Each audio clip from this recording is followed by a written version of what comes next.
फिर तो वो बच्चा नासूर बन जाएगा, घर वालों के लिए इज्जतें महफूज नहीं रहेंगी। ये मैं अपनी तरफ से कोई बात नहीं कर रहा, जो रिवायत है वो बयान कर रहा हूँ। ये वीडियो इराकी परफ्यूम अबुल फजल के ताउन से पेश की जा रही है, जो कि पाकिस्तान में लॉन्च हो चुका है। बेहतरीन खुशबू है और इसे अबुल फजल इसलिए कहा जाता है क्योंकि हरम हज़रत अब्बास में यही खुशबू इस्तेमाल की जाती है। ऑर्डर करने के लिए व्हाट्सएप नंबर पर बिस्मिल्लाहिर्रहमानिर्रहीम, सलामुन अलैकुम मोमिन इकराम, उम्मीद है आप सब खैर आफियत से होंगे। आज की ये वीडियो एक जवाब है एक मौलवी का, एक यजीदी मौलवी का, क्योंकि उसके बयान के मुतालिक उसे खुशी होगी अगर उसे इस नाम से पुकारा जाएगा। समझ से बालातर है कि ऐसे अनासिर में शर्म व हया की कमी है जो इस तरह के बयान दे रहे हैं।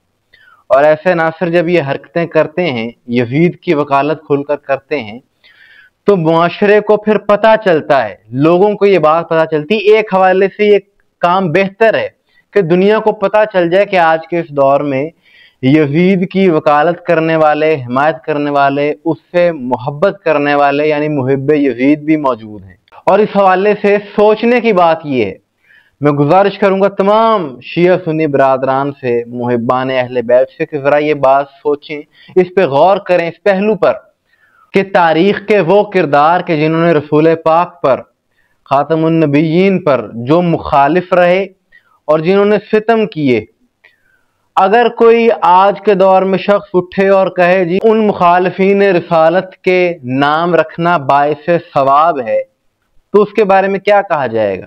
यानी अगर कोई कहे कि अबू लहब नाम रखना मुस्तहब है, अबू जहल नाम रखना मुस्तहब है, तो हर शख्स ये कहेगा कि ये शख्स तौहीन कर रहा है, कि दुश्मन रसूल की मोहब्बत आम कर रहा है, लोगों में उनको मोतबर करने की कोशिश कर रहा है। लेकिन अफसोस, सद अफसोस, ये अलमिया है इस माशरे का, मसल की तासुब में इस कदर अंधे हो चुके हैं कि उसी पाक नबी का नवासा जिससे रसूल इतनी मोहब्बत करते हैं कि जवाना ने जन्नत का सरदार कहा हुसैन मुझसे है, मैं हुसैन से हूँ, अल हुसैन मिन्नी व अना मिनल हुसैन, उसी हुसैन के कातिल यजीद की कोई वकालत करे और कहे कि यजीद नाम रखना मुस्तहब है, तो उसके बारे में फिर क्या कहा जाएगा?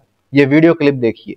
यजीद नाम रखना ना शिया मजहब की रूह से हराम बनता है, ना सुन्नी मजहब की रूह से हराम बनता है, ना अहले बैत के रूह से हराम बनता है, बल्कि ये सही है, जायज है, मुस्तहब है, मुस्तहब है, मुस्तहब है। आज ये हमारा मौक़िफ़ सच्चा साबित हो गया कि यहाँ कुछ अनासिर का मकसद सिर्फ और सिर्फ कातिलाने अहले बैत का दिफा है, यजीद का दिफा करना इनका मकसद है और कोई बात नहीं। मैं इस मौलवी को ये कहूंगा कि जरूर रखो, शौक से रखो ये नाम, लेकिन अपने सामईन को, सुनने वालों को ये बात भी बताओ कि जब बच्चे का नाम रखा जाता है तो जो नाम रखा जाए उस नाम की खसूसियात उस बच्चे में आती हैं, उसके असरात लाजमन होते हैं।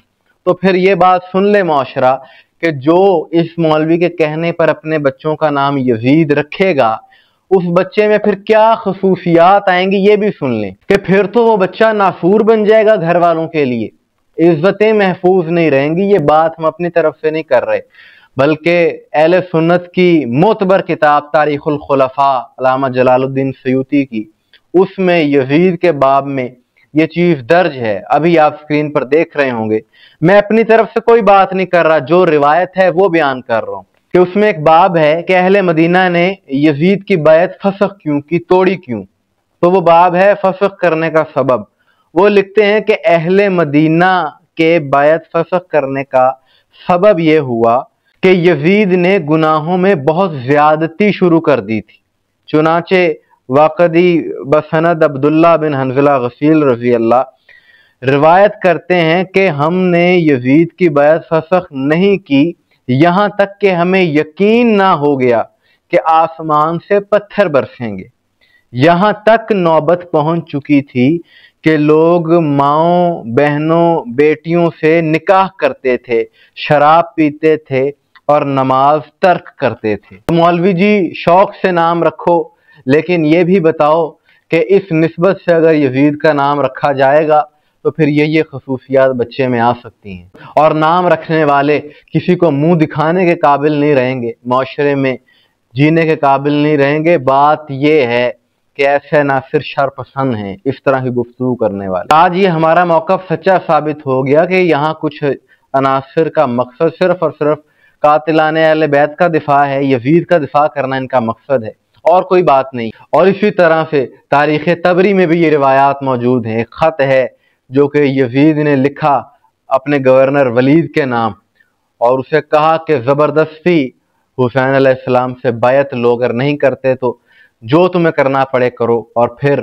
اسی کا سبب ہوا کہ امام حسین علیہ السلام کو شہید کیا گیا۔ اور سوچی سمجھی سازش کے تحت، پلاننگ کے تحت یزید کو معتبر کرنے کی کوشش کی جا رہی ہے ایک عرصے سے، لیکن ان کی یہ پلاننگ مٹی میں مل جائے گی۔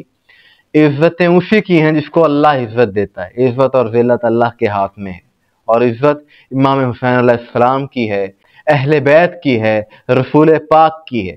اور ان ہستیوں کے جو دشمن ہیں وہ ذلیل و رسوا رہیں گے، وہ لعنت کے ہی حقدار رہیں گے انشاءاللہ ہمیشہ کے لیے۔